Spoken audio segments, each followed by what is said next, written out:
안녕하세요. 오늘은 구원에 이르는 믿음에 대해서 말씀을 드려보고자 합니다.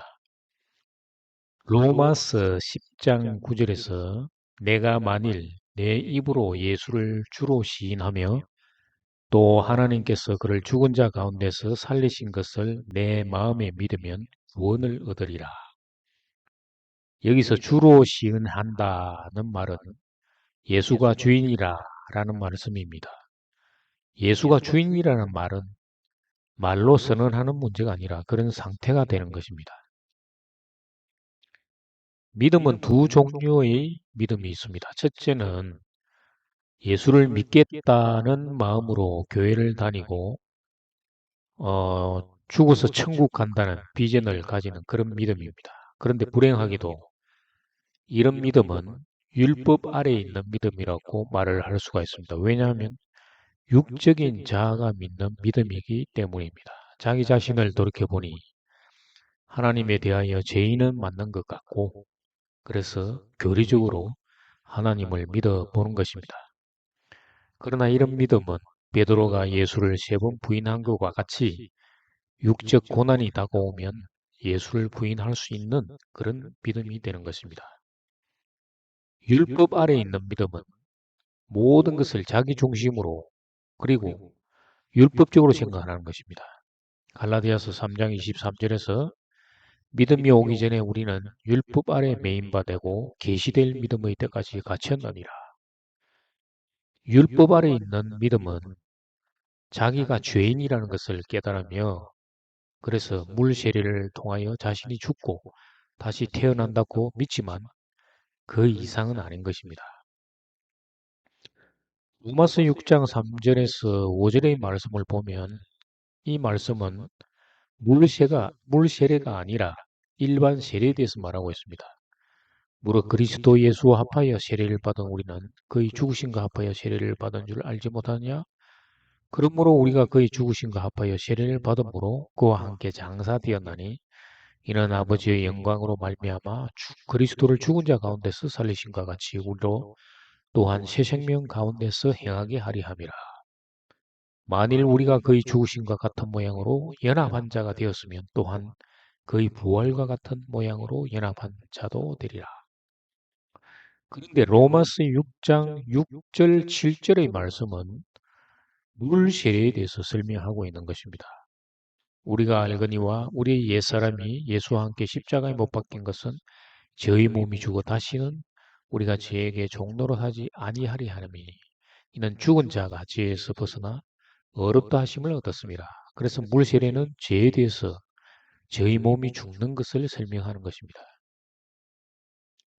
로마서 6장 3절 5절은 세례, 즉 죽고 다시 태어나는 것을 설명하는데 죽는 것은 물 세례만 있는 것이 아니라 물 세례도 있는 것을 주목해야만 하는 것입니다. 물 세례를 받고 불 세례를 모르는 자는 여전히 율법 속에 있는 것입니다. 성소의 마당에서 희생 제사를 드린 자일 뿐인 것입니다. 동물의 피가 죄인의 죄를 대신하였듯이 예수의 피가 신자의 죄를 대속하였음을 믿는 것입니다. 그러나 그 신도는 성소의 마당만 밟는다는 것을 기억해야만 하는 것입니다. 갈라디아서 3장 23절에서 말하는 계시될 믿음이란 성령으로 하늘로부터 나는 자의 믿음이 되겠습니다. 이를 성령 세례라 하는데 이 성령 세례를 받기 위해서는 반드시 불 세례를 받아야만 하는 것입니다.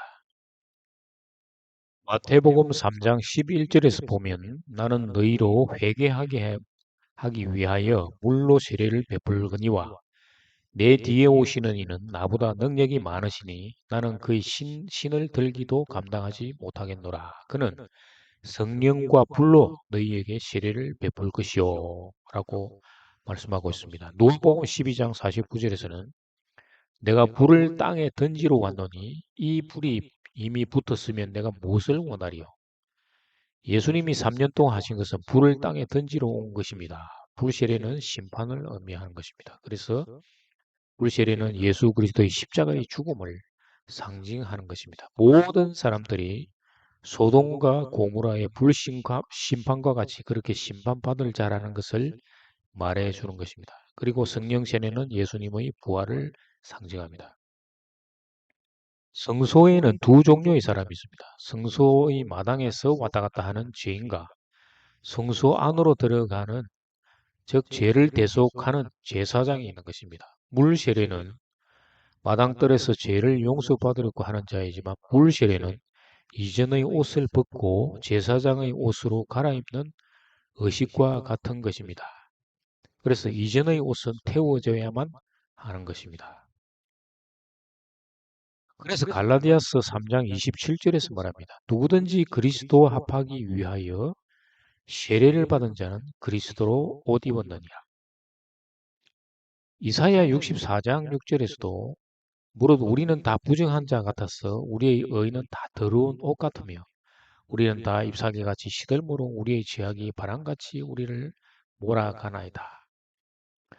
육적인 자아, 즉 옛 혼을 부인하는 것은 곧 자기를 부인하는 것이고, 불세례를 받는 것을 의미하는 것입니다. 혼은 육으로 비롯된 죽어야 할 생명입니다. 그래서 불세례로 하나님의 심판, 즉 불제 사망을 미리 받는 것입니다. 하나님의 심판을 받은 자는 성령의 능력으로 하늘로부터 새 사람으로 태어납니다. 참고로 육적인 자아는 7가지의 형태로 나타나는데, 육체의 본성, 혈연관계, 경험과 지식, 사상과 이념, 종교심, 자기의 의, 남을 지배하고 싶은 욕망 등으로 나타나는 것입니다.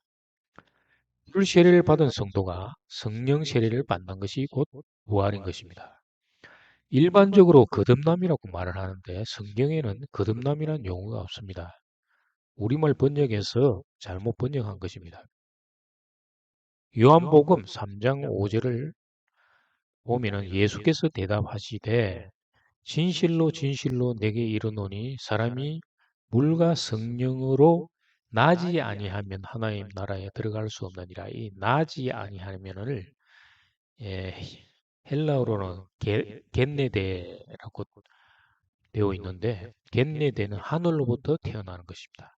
거듭나다라는 말은 영어로 again이라는 의미를 갖는데, 이렇게 되면 부모로부터 받은 육체가 죽고 그 죽은 육체가 언젠가 부활한다는 그런 의미를 갖게 되는 것입니다. 번역한 사람의 잘못이 아니라 잘못 전하는 사람들의 책임이 되겠습니다.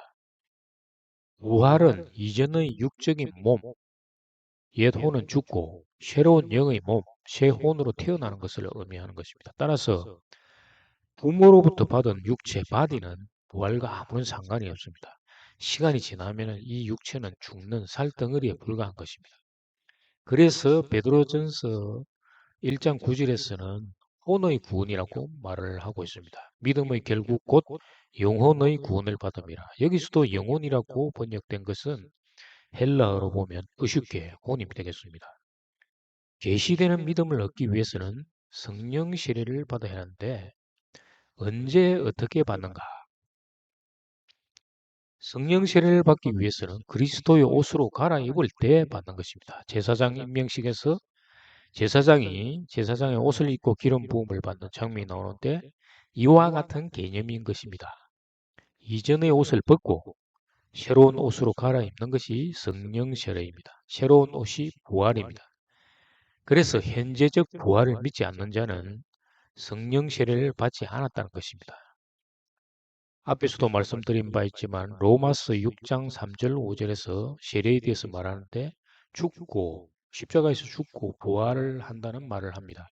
예수와 함께 십자가에서 죽는 자는 하나님이 영적으로 죽은 자 가운데서 그를 살리신다는 것입니다.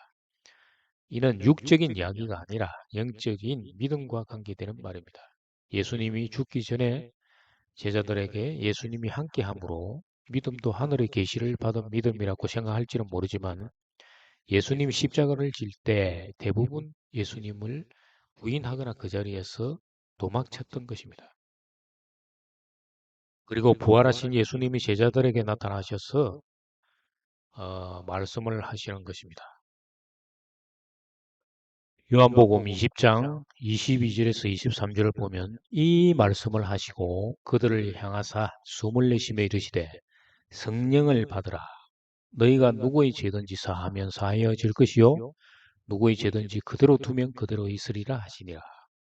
예수님이 부활하시고 승천하시기 전에 제자들에게 성령을 부어주셨습니다. 예수님이 부어주신 성령은 은밀히 불세례에 해당됩니다. 제자들은 부활의 몸을 입지 못했기 때문입니다. 그래서 여전히 죄의 몸, 옛 혼을 가지고 있었으므로 영혼을 태워버리고 영의 몸, 새 혼으로 갈아입는 순간이라고 말을 할 수가 있는 것입니다. 즉, 죄에 대한 심판을 의미합니다. 그리고 새 생명으로 만들어 주시는 것입니다. 예수님이 성령을 부어주시고 난 뒤에 그래서 죄의 문제를 언급하시는 것입니다. 부활의 몸은 죄가 없는 상태입니다. 그래서 제자들에게 부활을 전하며 부활의 몸을 입을 때 죄가 사해짐을 전하라라는 말입니다. 부활한 자는 율법에서 벗어나 성령의 법으로 인도하는 존재들입니다. 예수님이 제자들에게 숨을 내쉬는 것은 하나님이 아담을 흙으로 지으시고 숨을 불어넣는 것과 같은 것입니다. 숨을 불어넣음으로 혼의 생명체가 만들어졌습니다. 창세기 2장 7절에서 여호와 하나님이 땅의 흙으로 사람을 지으시고 생기를 그 코에 불어넣으시니 사람이 생명이 되니라. 생명, 네피시. 이것은 번역의 오류입니다. 네피시는 생명이 아니라 혼입니다.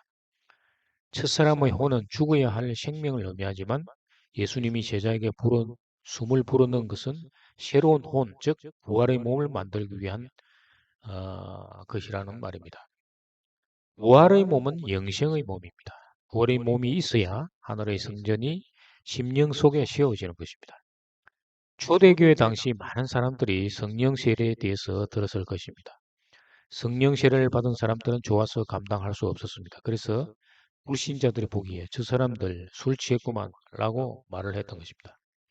술 취하면 모든 것을 잊어버리게 됩니다. 마찬가지로 성령 세례를 받아서 세술에 취했다고 말합니다. 세술은 바로 천국에 임한다는 말입니다.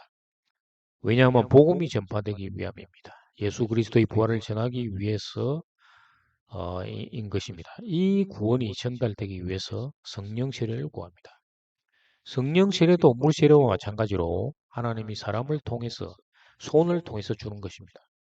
사도행전 19장 1, 2절에서 보면 아볼로가 고린도에 있을 때 바울이 윗지방으로 다녀 에베소에 와서 어떤 제자들을 만나 이르되 너희가 믿을 때 성령을 받았느냐 이르되 아니라 우리는 성령이 계심도 듣지 못하였노라. 어떤 제자들은 아볼로의 제자들일 것입니다. 바울이 성령에 대해서 그들에게 물었는데 들어본 적이 없다는 것입니다. 아볼로는 성령에 대해서 알고 다만 성령 세례를 받지 못했다고 하지만 그 제자들은 왜 성령에 대해서 모르는가?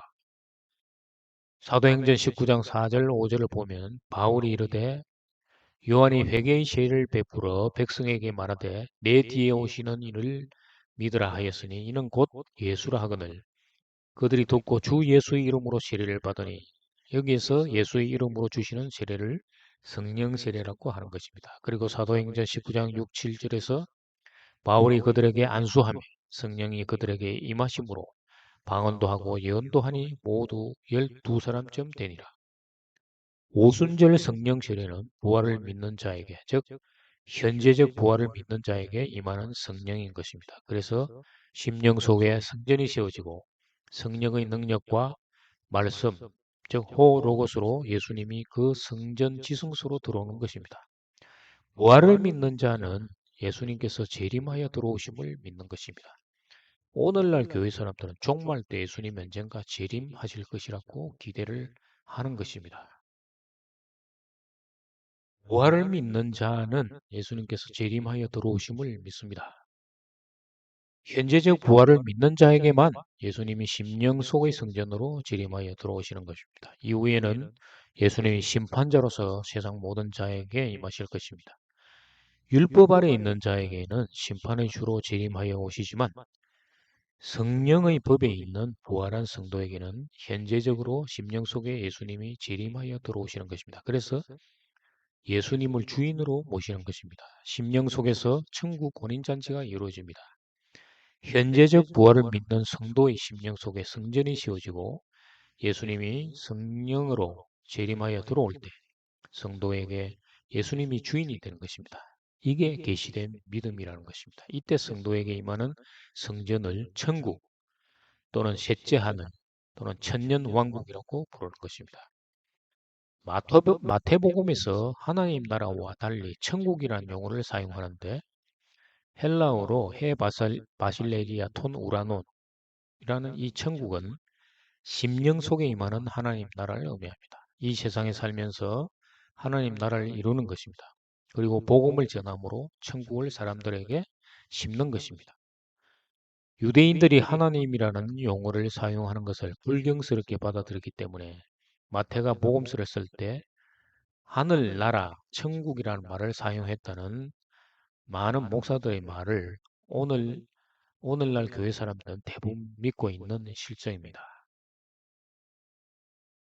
지금까지 말씀드린 것은 구원에 이르는 믿음에 대해서 말씀을 드렸는데, 그러면은 받는 자의 삶은 어떻게 해야 되는가라는 것을 우리가 좀 살펴볼 필요가 있겠습니다. 에베소서 2장 8절 9절을 보면 너희는 그 은혜에 의하여 믿음으로 말미암아 구원을 받았으니 이것은 너희에게서 난 것이 아니요 하나님의 선물이라. 행위에서 난 것이 아니니 이는 누구든지 자랑하지 못하게 함이라. 율법 아래 있을 때는 영적 어린아이처럼 속임수와 간사한 유혹과 온갖 교훈의 풍조에 밀려 요동치게 됐습니다.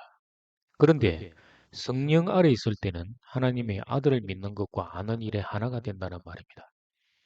에베소서 4장 13절 15절에서도 이 같은 말을 갖다 하고 있습니다. 우리가 다 하나님의 아들을 믿는 것과 아는 일에 하나가 되어 온전한 사람을 이루어 그리스도의 장성한 분량이 충만한 때까지 이르리니 이는 우리가 이제부터 어린아이가 되지 아니하여 사람의 속임수와 간사한 유혹에 빠져 온갖 교훈의 풍조에 밀려 요동하지 않게 하려 함이라. 오직 사랑 안에서 참된 것을 하여 범사에 그에까지 자랄지라. 그는 머리니 곧 그리스도라. 여기서 중요한 것은 하나님의 아들을 믿는 것과 아는 일에 하나가 된다는 것입니다.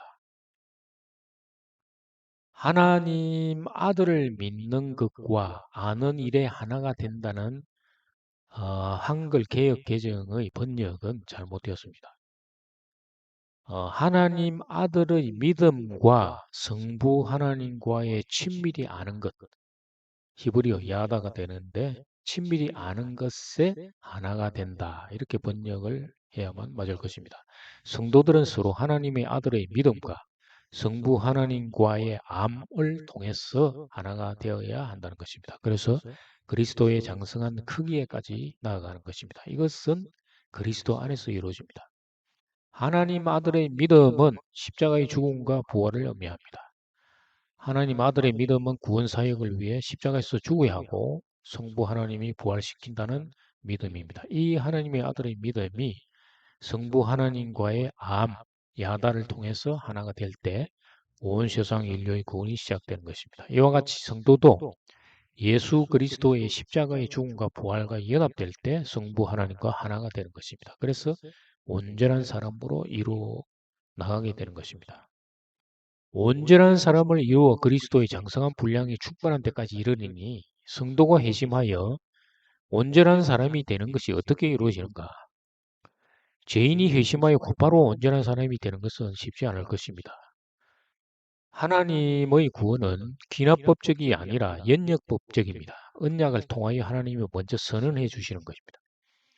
예를 들어서 북한에서 탈북한 사람이 우여곡절 끝에 미국으로 건너가 미국의 시민권을 갑자기 얻었다고 생각을 할 때 그는 미국인이 되겠지만 미국에서의 삶을 살 수 있는 상황은 되지 못할 것입니다.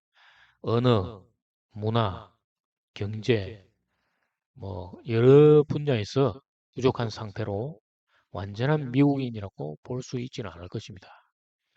그래서 그는 장애물을 이겨내기 위해서 열심히 노력하게 될 것입니다. 그리스도의 장성한 분량까지 이르는데 장애물은 성도의 육적인 자아가 되는 것입니다. 예수님은 자기를 부인하라고 하셨던 것입니다. 갈라디아서 5장은 장성한 분량까지 이르는 데 지침서와 같은 것입니다. 이를 바라보면서 장애물을 이겨내라는 것입니다. 갈라디아서 5장에서 성령으로 난 자와 율법 아래 있는 자에 대해서 성경은 대비합니다. 갈라디아서 5장 19절 21절을 보면 육체의 일은 분명하니 곧 음행과 더러운 것과 호색과 우상 숭배와 추술과 원수 맺는 것과 분쟁과 시기와 분냉과 당짓는 것과 분열함과 이단과 부귀와 술 취함과 방탕함과 또 그와 같은 것들이라. 전에 너희에게 경계한 것 같이 경계하노니 이런 일을 하는 자들은 하나님 나라를 유업으로 받지 못할 것이요. 그리고 5장 22절 23절에서는 오직 성령의 열매는 사랑과 희락과 화평과 오래 참음과 자비와 양성과 충성과 온유와 절제니 이와 같은 것을 금지할 법이 없느니라. 이렇게 대비하여 지침으로서 말씀을 하고 있는 것입니다. 베드로전서 2장에서도 같은 말을 하고 있습니다. 베드로전서 2장 1, 2절에서 보면 그러므로 모든 악독과 모든 기만과 외식과 시기와 모든 비방하는 말을 버리고 갓나 아기들 같이 순전하고 신령한 젖을 사모하라. 이는 그로 말미암아 너희로 구원에 이르도록 자라게 하려 함이라. 베드로 2장 11절에는 사랑하는 자들아 그림인과 나그네 같은 너희를 군하노니 영혼을 거슬러 싸우는 육체의 정욕을 제어하라. 육신의 정욕이라고 번역되어 있는데 육신의 열정들입니다. 육적인 자아는 대략 7가지로 나타낼 수 있는데 성도의 심령 속에 견고하게 자리 잡은 것은 육체의 본성, 혈연관계, 경험과 지식, 사상과 이념, 종교심, 자기의 지배하고 싶은 욕망 등입니다. 베드로후서 1장 4절에서는 이로써 그 보배롭고 지극히 큰 약속을 우리에게 주사 이 약속으로 말미암아 너희가 정욕 때문에 세상에서 썩어질 것을 피하여 신성한 성품에 참여하는 자가 되려 하려 하셨느니라. 여기에서 큰 약속이라고 하는 에판켈미타, 헬라어로 에판켈미타는 약속인데 하나님 나라를 상속으로 주시려는 약속입니다. 그리고 데이아스, 고이노노이, 피시오스 이 말은 신의 성품에 참여하는 것이 아니라 신의 본성에 참여하는 것으로 수정되어야만 하는 것입니다. 신의 성품은 마치 인격적인 의미를 나타내는 것이지만 신성은 하나님 능력 그 자체입니다. 그리스도 안에서 하나님과 하나가 되면 성도가 하나님의 신성에 참여하는 자가 되는 것입니다. 성품은 변하는 모습이지만 신성은 절대 변하지 않는 모습입니다. 그래서 교회 목사들 중에는 신의 성품을 하나님의 형상으로 연결해서 말하는 이들도 있습니다. 신성은 그리스도 안에서 하나님으로부터 주어지는데 그들은 신의 성품을 회복하기 위해 노력해야 한다는 식으로 말을 하고 있는 것입니다. 이것은 잘못된 이야기입니다. 베드로후서 1장 5절 7절에서 그러므로 너희가 더욱 힘써 스푸된 너희 믿음의 덕의 지식을, 지식의 절제를, 절제의 인내를, 인내의 경건을, 경건의 형제우애를, 형제우애의 사랑을 더하라. 스푸대는 열망으로서 신성에 참여하는 열망을 의미합니다. 여기에는 8가지 덕목이 등장하는데 마치 단계적으로 열심히 노력해서 이루어져야 하는 것처럼 되어 있으나 믿음 안에 덕이 있고 덕 안에 지식이 있고 지식 안에 절제가 있으며 절제 안에 인내가 있고 인내 안에 경건이 있고 경건 안에 형제 우애가 있으며 형제 우애 안에 사랑이 있다는 말입니다. 한글 개역 개정의 번역에서는 더하라라는 말이 영어 성경 NIV에는 노력하라, make every effort to add 라는 말로 번역됐는데 물론 킹 제임스 번역은 주어진다, giving으로 되어 있으며 헬라어 원문에는 파라이세넨 칸테스 적용하다, 에피코레게 사테 주다, 8가지의 덕목이 주어진다 라고 적용이 되는 것입니다. 이것은 인간의 노력으로 되는 것이 아니라 하나님과 하나 될 때 신성이 이 같은 모습으로 나타난다고 말을 하는 것입니다. 믿음을 통해서 덕이 생겨나고 지식을 통하여 은사를 받게 되고 그래서 사람이 교만해질 수가 있는 것입니다. 그것을 깨닫는 자는 절제가 되는 것입니다. 그래서 인내로 연결이 되는 것입니다. 10번문에 이 복문에는 주님의 보좌에 머무는 것입니다. 그래서 경건이 되는 것입니다. 그래서 형제 사랑과 아가페 사랑이 이루어지는 것입니다. 베드로후서 1장 5절 7절 역시 성도의 지침서가 됩니다. 이를 기억하고 보면서 영적 성장을 이루어 나가라는 말씀입니다. 그리스도 안에 있는 자 역시 그리스도의 장성한 분량까지 계속 성장해 갑니다. 자기 육적인 정체성과 싸우고 넘어지고 일어나고 자라는 것입니다. 아이가 자라듯이 그렇게 성장해 가는 것입니다. 그리스도의 장성한 분량은 성도 역시 하나님의 아들이 되는 것입니다. 하나님의 아들은 십자가의 죽음과 부활을 이루는 자가 되어 심령 속의 하나님 나라를 이루는 자가 되는 것입니다. 감사합니다.